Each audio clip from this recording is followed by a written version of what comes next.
सर्वात प्रथम तर मी नाही पकडली, हां, पोलिसांनी पकडली. पोलिसांनी पकडली, तुम्ही पोहोचले. आणि पोलिसांनी पकडल्यानंतर साधारण 12 सव्वा 12 वाजता म्हणजे ही गाडी पकडली गेली, नाकाबंदीमध्ये पकडली गेली. ही गाडी देवगडची आहे. देवगडच्या भारतीय जनता पक्षाच्या तालुका अध्यक्षाची आहे. त्याचं नाव मला वाटतं महेश नारकर. त्याला घेऊन पोलीस स्टेशनमध्ये त्याच्या गाडीसहित त्या पैशासहित पोलीस स्टेशनमध्ये आले. 12 सव्वा 12ची ती वेळ होती. मला जेव्हा कळलं, मी 1 सव्वा 1ला पोलीस स्टेशनमध्ये पोचलो. तोपर्यंत कसली FIR झालेली नव्हती, कसलीही कारवाई झालेली नव्हती. त्याला तिथून बाहेर काढायच्या ते लोक सेटिंगमध्ये दिसत होते. दुसरा एक भारतीय जनता पक्षाचा जो पदाधिकारी आहे, जो सिंधुदुर्ग जिल्हा भारतीय जनता पक्ष उपाध्यक्ष आहे, त्याचं नाव बाबा परब. तो तिकडे त्याला सोडवायला आला होता. अच्छा, जर बाबा परबची गाडी तुम्ही बघितली, काल तुमच्या कॅमेरामध्ये पण ते आलं असेल काही लोकांच्या, की त्याच्या गाडीला नंबर प्लेट नव्हता, ना पुढे ना मागे. त्याच्या गाडीमध्ये भारतीय जनता पक्षाचं साहित्य होतं. मग ते स्कार्फ असतील. अच्छा, त्याच्यामध्ये अजून एक दारूच्या बाटलीचा बॉक्स पण होता. एनव्हलप सापडले गेले, म्हणजे ज्याच्यामध्ये आपण पैसे टाकतो आणि वाटप करतो, ते एनव्हलप एवढा ढीगभर पोलिसांना मिळाला. मी आल्यानंतर निवडणूक आयोगाची लोकं आली. मी म्हटलं आता कारवाई करा. तर ते गेले तिकडे, फक्त बाहेरून शूटिंग घेतली आणि कदाचित आतमधून शूटिंग पण घेतली असेल. माझ्याकडे आले आणि मला सांगतात ह्याच्यामध्ये काही आक्षेपार्ह नाही. मी म्हणते त्या गाडीला नंबर नाही आहे. ही निवडणुकीच्या वेळेला पकडलेली गाडी. अच्छा, ही पण मी पकडून दिली, पोलिसांनी पकडलेली नाही. पोलिसांच्या कंपाऊंडमध्ये उभी असलेली गाडी पोलिसांनी पकडली नाही. मी सांगितलं ह्याचा नंबर कुठे आहे, ते सगळं कॅमेरामध्ये आहे. कॅमेरामध्ये आल्यानंतर ती गाडी आतमध्ये घेतली, कंपाऊंडमध्ये लावली आणि त्यानंतर त्याच्यावरती काहीच आक्षेपार्ह नाही. अहो, निवडणुकीच्या 10 नंतर, म्हणजे जी डेडलाईन होती 10 वाजताची, त्यानंतर ती गाडी एक तर तुम्ही पकडली, त्याच्यामध्ये नंबर प्लेट नाही. एक गाडी तुम्ही पकडली, त्याच्यामध्ये पैसे सापडले. मी म्हटलं गाड्या किती जप्त करणार? तर साहेब एकच. मी बोललो का क्राईम ह्या गाडीत घडला आहे, हा त्याला सोडवायला आला आहे साथीदार. म्हणजे कसलंही तालमेल नाही, म्हणजे फक्त झाकायचं आहे. हा क्राईम कसा तरी झाकला गेला पाहिजे. मी सांगितल्यानंतर की मी प्रश्न विचारले की मला एक सांगाव, पंचनामा झाला का? तर मी सांगितल्यानंतर पंचनामा झाला. तोपर्यंत पंचनामा देखील झाला नाही. त्याच्यानंतर पंचनाम्यानंतर माझ्याकडे जे काय DYSP आढाव म्हणून आहेत ते माझ्याकडे आले. त्यांनी मला एक पत्र दिलं, काय तक्रारीचं पत्र, की आम्ही ही कारवाई करणार. अशी फटीचर कारवाई आहे ना, म्हणजे सायकल चोरीवर पण होऊ शकत नाही. त्याचा काय त्या पत्राला काही उपयोग नव्हता. पण 1.5 तासामध्ये मतदान होतं. मी बोललो कुठेही ह्याचा इफेक्ट मतदानावर किंवा मतदारांवर होऊ नये, किंवा त्यांना कुठे डिस्टर्बन्स होऊ नये, म्हणून मी म्हटलं ह्याचं किमान FIR करा. तुम्ही सकाळचे 5 वाजवले पण अजूनपर्यंत FIR केलेला नाही. अच्छा, निवडणूक आयोगाचे अधिकारी फिर्याद द्यायला तयार नाही. बोला फिर्याद तर द्या. फिर्यादही देत नव्हते. ते 2 अधिकारी एवढे घाबरून आले होते, त्यांना माहीत नाही, त्यांना अधिकार पण माहिती आहेत का नाही निवडणूक आयोगाचे. त्यांनी फिर्याद देखील दिली आहे की नाही मला माहीत नाही. ते आता मी माहिती काढतो की FIR झाला आहे की नाही. पण माझ्या त्यांच्याकडून अपेक्षा नाही. तक्रार करणारच, कदाचित माझ्यावर आता FIR होईल की मी पोलीस स्टेशनमध्ये विचारायला गेलो की हे झालं काय. होऊ शकतं ना, परवा मीच पैसे पकडून दिले आणि माझ्यावरच FIR झाला. तर हेही होऊ शकतं की मी एक गाडी ज्याच्याकडे नंबर, अच्छा त्याच्यामध्ये स्मगलिंग होतं का, त्याच्यामध्ये ड्रग्सचा व्यापार होतो का, दारूचा व्यापार होतो का? कारण जो त्या गाडीमध्ये सापडला गेला तो इथं बिअर बार चालवतो. आम्हाला काय माहीत डुप्लिकेट दारूचा पण धंदा करत असेल. पोलीस म्हणतात ती गाडी त्याचीच आहे. म्हणलं तुम्हाला कसं माहीत? तुमचा काय संबंध त्या गाडीशी? तुमचा आहे का संबंध? नाही, चेसी नंबर.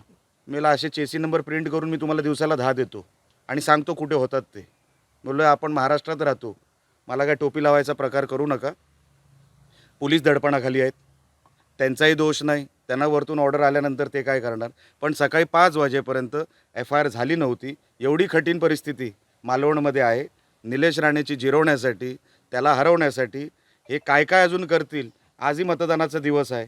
आणि मला असं वाटतं रिझल्टची तारीख पुढे ढकलण्यात आलेली आहे 21. आता काय त्याच्यामध्ये काय सेटिंग करायची असेल अजून तर बघूया. ते कोणाचा दबाव आहे असं वाटतं प्रशासनावर? तुम्हाला काय वाटतं? अहो सरळ सरळ आहे. तुम्ही बातमी दाखवत नाही आहात. तुम्ही घरामध्ये लावालावी करायचा प्रयत्न करताय. खरी बातमी तुम्ही दाखवत नाही आहात. अहो 100% दबाव आहे ना. सकाळी 5 वाजेपर्यंत FIR होत नाही. स्थानिक आमदार माझं सोडून द्या हो. काही नागरिक तिकडे आले होते, पत्रकार तिकडे उभे होते. सकाळी 5 वाजेपर्यंत FIR न करायचं कारण अच्छा निलेश राणेवर FIR किती तासात केलात तुम्ही? 24 तासाच्या आत माझ्यावर FIR आपल्या नोटीस आली, समन्स. त्याच्यानंतर तुम्ही FIR केलं. निलेश राणेवर तुम्ही ते FIR करू शकता 24 तासामध्ये. आता 12 तास उलटून गेले. त्या विजय केनवडेकरच्या मॅटरमध्ये जवळपास 3 दिवस होऊन गेले. त्याला साधी चौकशीला बोलवलं नाही. हे दबाव नाही तर मग काय? निलेशजी, यामध्ये जी एक प्रक्रिया असते म्हणजे अहवाल समितीकडे जाणं वगैरे या सगळ्या गोष्टी, हिला काही टाईमलाईन नाही आहे का? कारण तुम्ही हे प्रश्न काल रात्री सुद्धा उपस्थित केले, त्याच्यावरती काहीच ठोस होताना दिसत नाही आहे. इतका कसा काय धुळफेक होऊ शकतो? हे बघा साहेब, ही ढकलाढकली आहे. मी तुझ्यावर ढकलणार, तू माझ्यावर ढकल. काल मला इकडचेच PI सांगतात की साहेब चौकशी केल्यानंतर, तपास केल्यानंतर आम्ही FIR करतो. मला माझ्या मॅटरमध्ये परवा जी काही आम्ही बॅग पकडून दिली त्याच्या मॅटरमध्ये कसली चौकशी केली तुम्ही? अच्छा, तो अहवाल आहे ना, जो अहवाल समितीकडे जातो ते पब्लिक डॉक्युमेंट आहे. पब्लिक डोमेनमध्ये कधी येणार? पब्लिक डोमेनमध्ये न आणता तुम्ही ते पब्लिक डॉक्युमेंट अजूनपर्यंत दाखवलेलं नाही. तो माल जप्त का केला मग? तो माल कुठे आहे? अजून संबंधित आरोपीला तुम्ही बोलवलं देखील नाही चौकशीला. तो माल तुम्ही जप्त करून ठेवला आहे. तुम्ही सांगता चौकशी अहवाल समितीकडे आहे, पोलीस स्टेशनला आम्ही सांगतो. मग तुम्ही FIR कसा केला? तुम्ही सांगताय ना, काल आढावाच बोलले तुमच्या कॅमेरासमोर DYSP की आम्ही 2 सेपरेट एंटिटी आहोत. मग जर तुम्ही सेपरेट एंटिटी आहात, इथे चौकशीचा अहवाल अजूनपर्यंत बाहेर आलेला नाही, मग तुम्ही माझ्यावर FIR का केलात? ज्याला कायदा कळतो साहेब त्याला सगळं कळणार की हे काय चाललं आहे ते. आम्ही कायदा मानणारी लोक आहोत, कायद्याला फॉलो करणारी लोक आहोत. काल पण मला त्यांनी रद्दीचा पेपर हातात दिला, मला माहीत होतं. पण मी म्हटलं 1.5 तासामध्ये आता मतदान सुरू होणार आहे. मला त्याचा कुठलाही ड्रामा करायचा नव्हता. म्हणून मला माहिती आहे काय होणार आहे. ह्यांच्यावर काही होणार नाही, कसली कारवाई होणार नाही. अच्छा, 10 नंतर कुठलाही बाहेरचा माणूस इकडे येऊ शकत नाही. मग तो देवगडचा माणूस इथे काय करत होता? हे सगळे प्रश्न आहेच ना. म्हणून माझ्या अपेक्षा ह्या प्रशासनांकडून काही नाही. इकडच्या स्थानिक म्हणतो मी, सिंधुदुर्गातल्या प्रशासनाकडून काही नाही.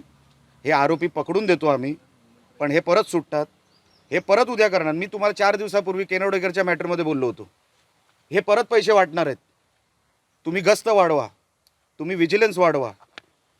आणि तुम्ही निकाल बघितला काय लागला तो. निलेशजी, आणखी एक प्रकरण समोर येतं आहे, ज्यात तुम्ही जसा पैसे वाटपाचा आरोप करता आहात तसा आज माजी आमदार वैभव नाईक यांनी एक आरोप केलेला आहे. त्यांचं असं म्हणणं आहे की सिंधुदुर्गात जेव्हा उपमुख्यमंत्री एकनाथ शिंदे आले, त्यांच्या हेलिकॉप्टरमधून बॅगा आणण्यात आल्या, त्या बॅगांमध्ये पैसे होते. त्यांनी एक व्हिडिओ ट्विट केलेला आहे आणि त्यांचं म्हणणं आहे की शिवसेनेनंही इथे पैशांचं वाटप केलेलं आहे, जसं भाजपने केलं. बॉस, मग तुम्हाला तक्रार करायला हवी होती ना. तुम्ही तोंडामध्ये काय फेविकॉल घातलं होतं? तोंड नाही उघडलं तुमचं. जेव्हा तुम्हाला डाऊट आला की इकडे काहीतरी होत आहे. अच्छा, तुम्हाला माहिती असेल निवडणूक आयोगाचा कुठलाही हेलिकॉप्टर लँड झाल्यानंतर निवडणूक आयोगाचा कॅमेरा असतो, तो सगळं आतमध्ये चेक करतो, बरोबर आहे. आता निवडणूक आयोगाचा कॅमेरा असताना त्याला जर डाऊट आला, ते बायपास करून जर काय होत असेल तर त्यांनी तक्रार का नाही केली? मला 100% माहिती आहे की आता जशी सिंधुदुर्गातली, म्हणजे खास करून वैभव नाईक हे भाजपचे प्रवक्ते असल्यासारखे बोलत आहेत. ते भाजपचे प्रवक्ते झालेले आहेत. ते खाल्लेल्या मिठाला जागत आहेत. जे भाजप तुकडे त्यांच्यावर फेकतं ना, ते तुकडे उचलतात आणि भाजपची बाजू घेतात. त्याच्या पलीकडे वैभव नाईकाची जनमानसामध्ये किंमत शून्य आहे. तो फक्त आमच्यावर टीका करू शकतो, कारण की ह्या मतदारसंघामध्ये आता काही शिल्लक राहिलं नाही. त्याच्या घरी 2 उमेदवार उभे आहेत कणकवलीमध्ये, त्याला साधं बोलवलंही जात नाही. स्वतःच्या घरच्या उमेदवारांचा प्रचार करायला, बाबा तू नको येऊ, तू आला की पराभव 100%. सावंतवाडीमध्ये एंट्री घेऊ शकत नाही. तिकडचा जिल्हा प्रमुख म्हणतो की हा नको. मान्यता शून्य माणूस म्हणजे वैभव नाईक. असा कुठलाही विषय जर असता तर माझा चॅलेंज आहे त्याला, तू जाऊन तक्रार कर, पुरावे दाखव. आम्ही जसे पुरावे दाखवतो, कॅमेराला घेऊन जातो, कॅमेरामॅन आणि तुमची सगळी मीडियाची आमचे सगळे सहकारी असतात, तसं कर ना एकदा, हिम्मत असेल तर. BJPचा प्रवक्ता होऊ नको, लक्षात घे. सर्व नगरपालिका आणि नगरपंचायतीचे जे निकाल आहेत, जे काहींचे उद्या लागणार होते आणि काहींचे 20 तारखेचं मतदान होऊन 21ला लागणार होते, ते आता सगळेच निकाल 21 तारखेला लागतील असाच एक निर्णय आता नुकताच समोर आला. मी तुम्हाला अगोदरच म्हटलं काहीतरी सेटिंग राहून गेली असेल, ती सेटिंग पूर्ण करायला अजून दिवस लागणार असतील, म्हणून होत असेल. आता मला साहेब सांगा, निवडणुकीच्या मधोमध तुम्ही प्रचाराचा 1 दिवस वाढवला, जेव्हा तो आपण म्हणतो ना, काय म्हणतात त्याला, जो ब्रीदिंग पिरियड असतो मधला 1.5 दिवसाचा. आम्ही माझ्या या कमी कार्यकाळामध्ये मी 4 निवडणुका लढवल्या. जो ब्रीदिंग पिरियड असतो प्रचारानंतरचा, तो किमान 1.5 दिवसाचा असतो. मी अशी एकही निवडणूक बघितली नाही ज्याच्यामध्ये आदल्या दिवशी 10 वाजता प्रचार संपला आहे आणि दुसऱ्या दिवशी मतदान होत आहे. नाही पण यात आता ह्याच्यात नेमकं करायचं काय हे लक्षात आलं. बघा, लोकांना सगळं लक्षात येतो, कुठेतरी सेटिंग राहिली आहे करायची, ती सेटिंग करत असतील, कुठेतरी तार जोडत असतील. म्हणजे ते विरोधकांचा जो आरोप आहे की तारीख निकालामध्ये बदलली आहे, मतमोजणीची जी तारीख बदलली आहे त्यावर तुम्ही संशय व्यक्त करता आहात का? व्यक्त करण्यासारखंच सगळं काही चित्र समोर उभं राहिलेलं आहे. जसं मी तुम्हाला सांगितलं, निवडणुकीच्या प्रचाराचा पण दिवस ऐन निवडणुकीत वाढवला गेला, निवडणुकीच्या अगोदर नाही. आणि नंतर काय, आता संशय येण्यासारखंच करतात ना हे लोक. तुम्ही का करता? सोडून द्या ना जनतेच्या कोर्टामध्ये, जनतेला निर्णय घेऊ दे. आपण जनतेचे निर्णय बदलायला लागलो तर लोकशाही कसली? आपण कुठल्या प्रशासनामध्ये आपण आहोत? काय आपण सेवा करणार आहोत? आपण गव्हर्नमेंटमधली लोक आहोत.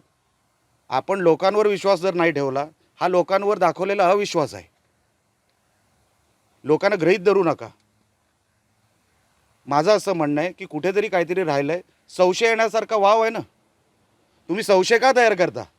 संशय नका तयार करू. जनतेच्या कोर्टामध्ये आहोत, जनतेने निकाल दिला पाहिजे. निलेशजी, पुराव्यांसह तुम्ही या सगळ्या गोष्टी उघडकीस आणताय आणि तुम्ही स्वतः वैयक्तिक पातळीवरती या संदर्भात आवाज उठवताय, परंतु पक्ष पातळीवरती या संदर्भात निवडणूक आयोगाला पत्र लिहून किंवा तक्रार दाखल करून पक्ष पातळीवरती यावर बघा, मी जे करतो ते मी पक्षाला न त्रास देता करतो. मला पक्षाला कुठलाही त्रास द्यायचा नाही. मी म्हणत नाही की रोजच्या रोज पक्ष माझ्या मागे उभा राहायला पाहिजे. जर पक्षाला कुठे वाटलं की हा अयोग्य करतोय तर पक्ष मला थांबवेल. माझी लढाई लढायला मी समर्थ आहे साहेब. मी मदत मागितली तो गोष्ट वेगळी आहे. हे माझ्या लेटरवर पण होऊ शकतं. मी माझं लेटर देतोय. हे सगळे जे काय मी डॉक्युमेंटेशन करतो, मी कोर्टात गेलो ह्यांच्या बोगस OBC सर्टिफिकेटच्या विरोधात, उमेदवारांच्या, भाजपच्या रिट पिटिशन पर्सनली मी फाईल केली. पक्षाची गरज जेव्हा जेव्हा येईल मी पक्षाच्या म्हणजे पक्षाला विनंती करीन. पण ही लढाई माझी आहे. पक्षाला न त्रास देता जर ह्याच्यातून जर मला मार्ग काढता आला, रिझल्ट देता आला, तर तो काय समाधानाचा विषय नाही साहेब. प्रक्रिया बिघडते, ती प्रक्रिया नीट राहावी म्हणून मी हे सगळं करतोय. मला कोणावरही वैयक्तिक किंवा पर्सनल अटॅक करून किंवा मी केलेलाही नाही. पण तुमच्याच पक्षाच्या लोकांना टार्गेट केलं जाते असं हो, चित्र आहे. आहेच शहाजी ना. बापू आहे, संतोष मांगर आहे. अहो, प्रत्येक काल ठिकाणी- माझ्या आजूबाजूच्या लोकांना पण तडीपाऱ्या काढण्यात आल्या. माझी लोक हद्दपार करण्यात आली. जो साधे अँकरिंगचं काम करतो बिचारा स्टेजवर, क्रिकेट मॅचचा अँकर, त्याच्यावर तडीपारीची नोटीस टाकली आहे. ज्यांनी झुरळ मारलं नाही आहे कधी, त्याच्यावर तडीपारीची नोटीस टाकली आहे.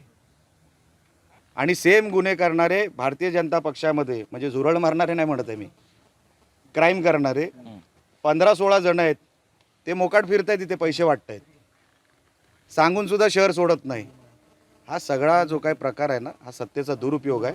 तो दाखवण्यासाठी हे जनतेला कळलं पाहिजे. निलेशजी, या सगळ्या एकूण वादामध्ये राज्याचे मुख्यमंत्री देवेंद्र फडणवीस यांची एक प्रतिक्रिया आली आहे. त्यांचं असं म्हणणं आहे की राणे विरुद्ध राणे वाद होणं योग्य नाही. हे नाहीच आहे, तुम्ही लावून दिलं हे. मला असं वाटतं मी तुम्हाला 15-15 मिनटं इंटरव्ह्यू देतो, तुम्ही फक्त तेवढंच घेता. मी म्हणून ह्यांना पण तेच बोललो, काय कामधंदे नाही काय हो घरात लावालावी करण्यापलीकडे. मी 15 मिनटामध्ये काय काय बोलतो ते सोडून देता तुम्ही. काय तुम्हाला मिळतं ह्याच्यामध्ये? कुठल्याही घरामध्ये घुसण्याच्या हेतू काय आहे मला माहीत नाही, पण आरोप काय करतोय मी त्याच्यावर तुम्ही काही बोलत नाही, त्याच्यावर तुम्ही समर्थन देत नाही. एवढे गंभीर आरोप आहे, पुरावे सकट मी देतोय, ते बाजूला करताय. आणि कोणाविरुद्ध कोण काय होतं त्याच्याने? अच्छा, आमचं एक तरी स्टेटमेंट माझ्याकडून किंवा नितेशकडून एकमेकांच्या विरोधात आहे का हो? आम्ही पार्टीचा स्टँड घेतोय. तुम्हाला असं कुठून वाटतं हे मी विरुद्ध तो आहे? हे तुम्ही बनवताय चित्र, कारण का तुम्हाला हे खरं जे गंभीर आरोप मी करतोय ते तुम्हाला झाकायचे, असा माझा थेट आरोप आहे. पण त्याच्यावर निलीश मी माझं संपलं नाही, एक मिनटं थांबा. माझा हा गंभीर आरोप आहे. तुम्ही जे मी आरोप करतो ते दाखवा ना भाऊ. तुम्ही आमच्या घरात कशाला घुसताय? आम्ही आमचं बघून घेऊ. आम्ही तुम्हाला काही वकील नेमलेला नाही आमच्या घराचा किंवा कुठल्याही मीडिया हाऊसला. माझी विनंती आहे, जे मी आरोप करतोय ते कृपया करून आपण दाखवावे. नको त्या विषयामध्ये, कोणाच्या पर्सनल विषयामध्ये आपण जाऊ नये. मुख्यमंत्र्यांनी असंही म्हटलंय, मुख्यमंत्र्यांनी असंही म्हटलंय. आता मी हे जे बघा काही हे चालत राहणार. उपचार हे आता नवीन लोक मागे जॉईन होते तुमच्या, ते आता नवीन प्रश्न विचारणार. नाही, शेवटचे 2 एकच- प्रश्न एकच घेऊ. विषय आहे की उद्धव ठाकरेंनी हिंदीमध्ये म्हटलं आहे national या बातमी. प्रकरणामध्ये हं? की उद्धव ठाकरेंनी असं म्हटलंय की ज्यांनी रोख रक्कम पकडून दिली त्यांच्यावर गुन्हा दाखल झाला, पण ज्यांनी हे कृत्य केलं त्यांना मात्र सोडण्यात आलं. बरोबरच आहे. अगदी मी पण तेच म्हणतोय ना, की माझ्यावर जो काय आरोप करण्यात आला, अच्छा माझ्यावर जी कलमं टाकण्यात आली ती चोरीची वगैरे ठीक आहे, ठीक नाही आहे, तरी पण सार्वजनिक ठिकाणी शांतता भंग करणं. मी एका घराच्या खोलीमध्ये होतो, म्हणजे एका खोलीमध्ये मी तिथे सार्वजनिक ठिकाण कुठं आलं? म्हणजे कुठले मनाला वाटले ते सेक्शन टाकायचे, चोरीच्या हेतूने घरात घुसणे. एक प्रश्न आहे निलीशजी, हे सगळं जे आहे ना, हे भयानक दिशेने जाणार. म्हणून माझं असं म्हणणं होतं की हे कुठेतरी थांबलं पाहिजे. मी तुम्हाला मागेही म्हटलं होतं की नाही 3 दिवसापूर्वी, हे थांबणार नाही. ह्यांची मस्ती अशी जिरणार नाही. ह्यांना जोपर्यंत लोक आपटत नाही ना, हे जमिनीवर येणार नाहीत. एक प्रश्न आहे, तुम्ही म्हणताय माध्यमांनी हा वाद निर्माण केलेला आहे, पण रोहित पवारांसारखे नेते असं ट्विट करतायत की काय होतं भाऊबंदकीमुळं आम्ही त्याचा अनुभव घेतला आणि भाजप ही वाद लावण्याचा प्रयत्न करतोय आणि हे राणेसाहेबांचा आदर आहे आणि हे लवकर मिटावं असं रोहित पवारांनी ट्विट केलं. काय म्हणजे त्यांचं काय ह्याच्यामध्ये घेणं देणं आहे? त्यांनी नाही मला तुमचा प्रश्न कळला, परत रिपीट नका करू. त्यांचं घेणं देणं काय ह्या विषयामध्ये? मला फक्त एवढंच म्हणायचं आहे, कोणी आमच्या घरामध्ये, तुम्ही देखील किंवा ते देखील, कोणीही, मी कोणाच्या घराबद्दल बोलतोय का? अच्छा नितेश कोणाबद्दल बोलतोय का? अच्छा तो माझ्याबद्दल बोलतोय का? मी नितेशबद्दल बोलतोय का? पण तुम्ही ज्यांच्याबद्दल आम्ही बोलतोय तो विषय घेत नाही आहात तुम्ही. तुम्हाला इंटरेस्ट ह्याच्यात आहे.